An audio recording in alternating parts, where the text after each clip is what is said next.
ஆளுநர் என்பவர் ஒரு மாநிலத்திற்கு எதற்காக தேவைப்படுகிறார்? ரொம்ப சிம்பிள்.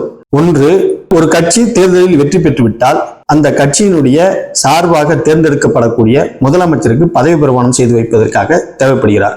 அதற்கு அடுத்தது, முதலமைச்சர் தேர்வு செய்யப்பட்ட அமைச்சர்களுக்கு பதவி பிரமாணம் செய்வதற்காக ஆளுநர் தேவைப்படுகிறார்.